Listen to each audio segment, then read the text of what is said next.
It's been almost 1 year since Uta Abe won the Olympic gold medal, and when it came time for her to make her return to international judo, she did not take long to get back on track with a big ippon against Kelly Deguchi, the sister of Krista Deguchi, who's in the 57 kilo final tonight. So a very impressive comeback so far for Uta Abe. I'm recording this just before the final takes place. I'm very impressed with her movement, her strength, and she's also had a nice Newaza win in the quarterfinal.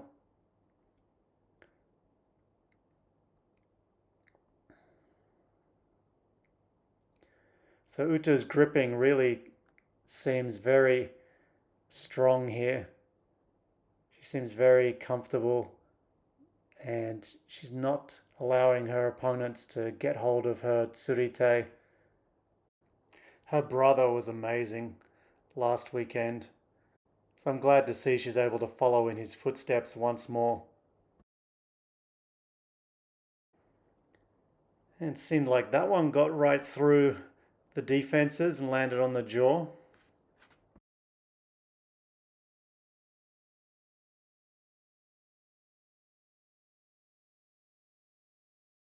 So a little ukiyo toshi there, and then she gets the turnover. As her opponent escapes into turtle, she's able to enter into udegarami and then use the udegarami gaishi. And you could see that arm was already behind the back as she turned her over. So I thought this is definitely going to end in a submission. It's not going to end with osai komi. Unfortunately for her opponent, she did injure that right hand. So the quarterfinal was between Uta Abe and Fabianne Kocher of Switzerland. Kocher won bronze last year at the Worlds, finished fifth in the Olympics. So this was a pretty good test to see how Uta was doing. And even though she's got what you would typically assume is a pretty weak stance for a judoka, very low and bent over, she's clearly dominating her opponent's sleeve, so her opponent had no opportunity to apply any strong turning throw.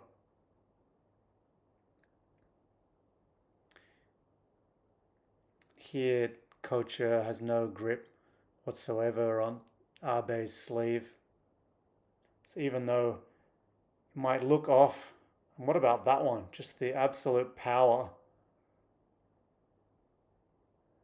And how sticky was that Kosoto Gari?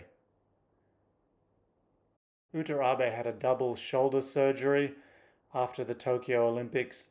She returned to judo in March and competed at the Japanese National Championships. She won one match in the quarterfinals and really didn't look impressive at all.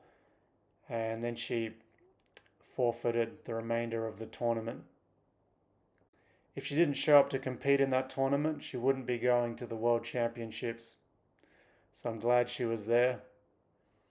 And finishes this one off with nice sticky foot Kosoto Gari.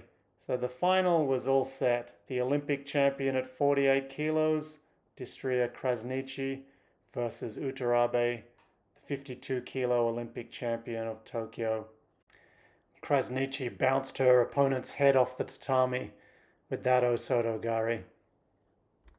This match was the second time they've met. They had a match a few years ago. Krasniqi switches between 52 and 48 kilos, depending on where the Kosovo team needs her most. And the thing that surprised me about this one was Uta Abe came straight at her at the beginning. None of the circling we saw from her in the early round. And they got into this almost 1970s, 1980s pro wrestling style collar and elbow tie up, and they just stayed there until they got a Shido. So Krasniqi sporting a bit of a cut on the lip, something she must have picked up earlier in this tournament or in her training camp. I was really impressed by Uta's movement throughout this tournament. I think her opponent's really uncomfortable just how fast she was moving in and out. And Krasniqi wasn't able to get off any attacks.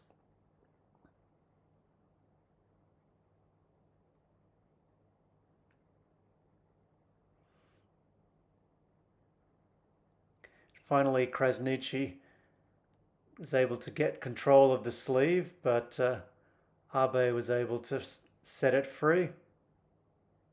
And the referee still holding back on that second Shido. Now Abe beginning to get the gripping advantage, brings it to the ground with that Osotogari. And somewhat similar to the Haruka Funakubo Jessica Klimkate match from last week, the arm behind the back was the downfall for Krasniqi. Once you've got that arm pinned behind the back, passing guard and establishing a tight pin is going to be pretty easy. So an impressive comeback for Uta Abe on day one of the Zagreb Grand Prix. Subscribe for more non-stop Newaza. Hopefully we'll have some good Takeshi Sasaki Newaza to come tomorrow.